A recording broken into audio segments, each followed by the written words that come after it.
الرحمن الرحیم رب اشرح لی صدری ویسر لی امری واحلل عقدۃ من لسانی یفقهوا قولی رب ادخلنی مدخل صدق واخرجنی مخرج صدق واجعلنی من لدنک سلطانا نصیرا۔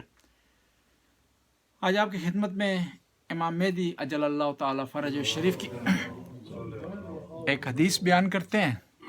امام فرماتے ہیں لیعمل کل امرئ علی ما یقرب من محبتنا، ہمارے شیعوں کو چاہیے کہ ہر وہ کام کریں جس کی وجہ سے ان کے دل میں ہماری محبت زیادہ بڑھے، دو طرفہ محبت، یعنی اہل بیت ہم سے محبت کریں اور ہم اہل بیت سے محبت کریں۔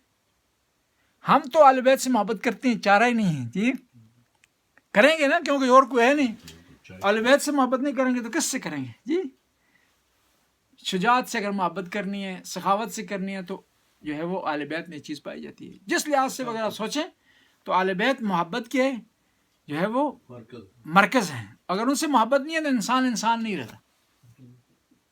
جو بھی اہل بیت سے دوری اختیار کرتا ہے گویا اس میں انسانیت بھی نہیں۔ تو اب کون سی چیزیں ہمیں اہل بیت کی محبت کے قریب کر سکتی ہیں؟ کون سے ایسے کام ہیں جس کی وجہ سے اہل بیت ہم سے محبت کرنا شروع کر دیں؟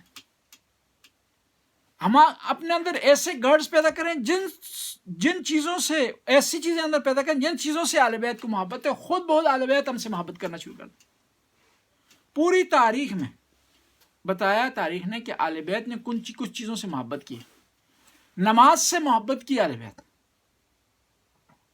اور نماز حتی سخت ترین وقت میں بھی اہل بیت سے نہیں چھوٹی، اور محبت کا حق ادا کر دیا اہل بیت نے جو ہے وہ نماز سے۔ بس ہم چاہتے ہیں کہ اہل بیت ہم سے محبت کریں تو نماز کے پابند ہو جائیں ہم۔ دوسری چیز، قرآن سے اہل بیت نے محبت کی، اور اتنی محبت کی کہ شہادت کے بعد بھی قرآن کا دامن اہل بیت نے نہیں چھوڑا۔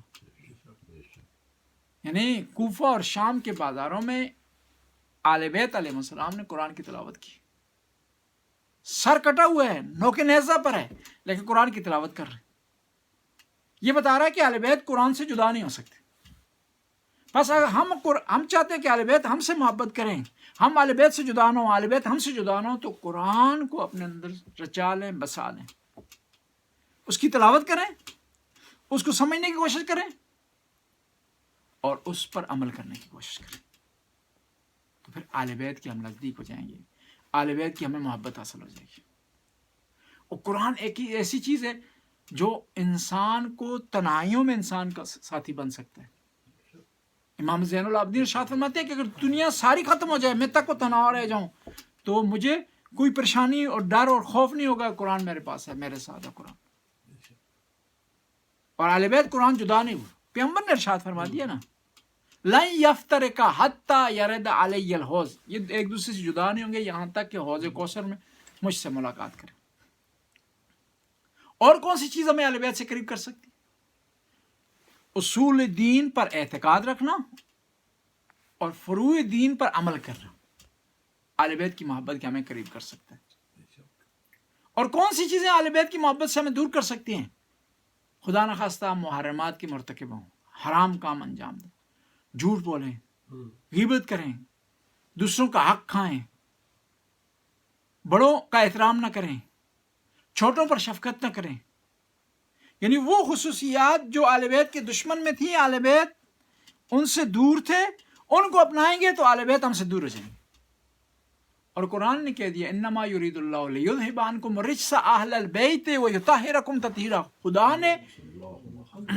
نے اہل بیت کو رجس سے، ناپاکی سے اتنا دور کر دیا، اس طرح دور رکھنے کا حق ہے۔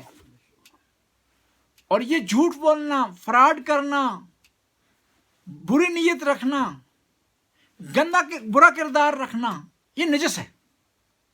نجاست ضروری نہیں ہے کہ ظاہری ہو، نجاست باطنی بھی ہو سکتی ہے۔ ظاہری یہ ہے کہ پیشاب لگا ہوا ہے، خون لگا ہوا ہے اور کوئی چیز لگی ہوئی ہے، یہ ظاہری نجاست ہے۔ اور ظاہری نجاست اتنی مشکل نہیں ہے اس کو پاک کرنا، ہٹانا۔ اور ظاہری نجاست لگ گئی ہے تو گناہگار کوئی نہیں ہوتا، نجاست لگنے سے گناہگار نہیں ہوتا۔ ہاں، نجس کپڑوں سے نماز پڑھے تو پھر مسئلہ ہے، نجس کپڑوں کے ذریعے مسجد میں جائے تو پھر مسئلہ ہے، نجس لباس میں کوئی عبادت بجا لائے تو مسئلہ ہے، لیکن اس سے کوئی کافر نہیں ہوتا، حتی فاسق بھی نہیں ہوتا۔ کسی کے ہاتھ پر کوئی نجس چیز لگ گئی، خون لگ گیا، کچھ چیز لگ گئی تو نجس نہیں ہوتا. لیکن جو باطن نجاست ہے، کینے کی ہے، بغض کی ہے، عداوت کی ہے، بری نیت کی ہے، برے کردار کی ہے، یہ ایسی نجاست ہے کہ جو ختم نہیں ہوتی، انسان کو جہنم کی طرف لے جا سکتی ہے، اہل بیت سے دور کر سکتی ہے. اور یہ ایسی نجاست ہے جس سے دور رہنے کا کہا گیا.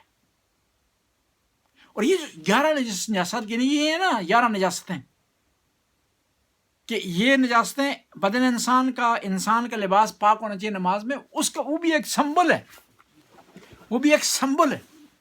مثلا کہا گیا کہ آپ کیا کریں، جو ہے وہ نجس کون سی چیزیں ہیں، ان نجاسات میں جائے کتا ہے. کتے کی جو خصوصیت ہے وہ ہے کاٹنا.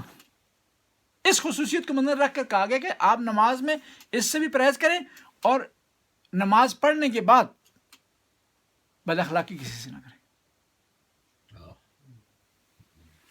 شراب نجس ہے، نماز میں اگر لباس میں ہو، کپڑوں کے ساتھ ہو، نماز نہیں ہوتی. یہ ایک سمبل آپ کو بتایا گیا کہ اس سے بھی بچے. ساتھ ضروری ہے کہ بے ہوش نہ ہو، غافل نہ ہو، مست نہ ہو جائیں، کیوں شراب انسان کو مست کر دیتی ہے نا. لیکن نمازی کو غافل نہیں ہونا چاہیے، بے ہوش نہیں ہونا چاہیے، مست نہیں ہونا چاہیے، وہ اپنی بات پر اسے کنٹرول ہو. شرابی کو اپنی بات پر کنٹرول نہیں ہوتا نا جی، صفائی کی طرح ٹائٹ رہے. نماز سے پڑھ لیے، اب وہ نمازی ہو گئے، اب وہ نمازی ہو گئے. میں ہمیشہ جب بھی قافلہ لے جاتا ہوں زیارت پر تو ایک جملہ وہاں کرتا ہوں کہ آپ جو کپڑا مس کرتے ہیں نا زیارت سے زری سے، اس کو سنبھال کے رکھتے ہیں. وہ دل میں بھی مس کرے، یہ اس کو سنبھال کے رکھتے ہیں کہ وہ گر جائے نہ جائے، نجس نہ ہو جائے، بے ادبی اس کی نہ ہو جائے. تو میں ان ظاہری کو کہتا ہوں آپ کا بدن مس ہو گیا ہے امام کی بارگاہ میں، ہاتھ آپ کے مس ہو گئے ہیں آپ کی امام کی بارگاہ، آپ کی زبان مس ہو گئی ہے امام کی بارگاہ، آپ کی آنکھیں مس ہو گئی ہیں زری کے دیدار کے ذریعے. کیا بات ہے، اب ان آنکھوں میں کوئی اور چیز نہیں آنی چاہیے، نہیں بس نہیں جائے. اس دل میں کوئی اور چیز نہیں آنی چاہیے، ان کانوں پر لبیک یا حسین کی آواز آ گئی، کوئی اور آواز نہیں آنی چاہیے. اس زبان سے لبیک یا حسین ہو گیا، السلام علیکم یا ابا عبداللہ الحسین آ گیا، کوئی اور چیز اس زبان پر جاری نہیں ہونی چاہیے. اور ایک نمازی، ہم جب امام کی بارگاہ میں، امام حسین کی بارگاہ میں حاضر ہوتے ہیں، امام سے ہم کلام ہوتے ہیں، تو اتنی ہمیں خصوصیت حاصل ہوتی ہے. نماز میں تو ہم اپنے پروردگار سے ہم کلام ہو رہے ہیں. اس لیے تو کہا گیا کہ الصلاۃ معراج المومن، مومن کی معراج ہے، خدا سے ملاقات ہے. یہ ملاقات تب جو ہے ہوگی، اس کی اہمیت ہوگی کہ ملاقات کی لاج رکھی جائے. ملاقات کے بعد لیکن آپ کسی بڑے آدمی سے مل کر آتے ہیں نا، کچھ دن تک آپ پر ایک عجیب کیفیت ہوتی ہے. کسی بڑے آدمی سے مل کر آئے جی، بڑے آدمی سے مل کر آتے ہیں تو کیفیت ہوتی ہے خاص. تو نماز میں بھی آپ بڑی ہستی سے مل کر آتے ہیں، وہ کیفیت آپ میں ہونی چاہیے. جس چیزوں سے اس نے منع کیا اس سے رک جائیں، جس چیز کا حکم دیا ہے اس کو بجانا.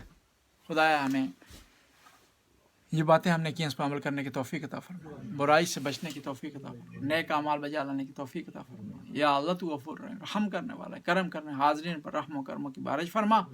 یا اللہ ہر وہ کام کرنے کی توفیق عطا فرما جس میں تیری رضا ہو، اور ہر اس کام سے پرہیز کرنے کی توفیق عطا فرما جو تیری ناراضگی کا سبب بنتا ہے. ربنا آتنا فی الدنیا حسنہ وفی الآخرۃ حسنہ وقنا عذاب النار.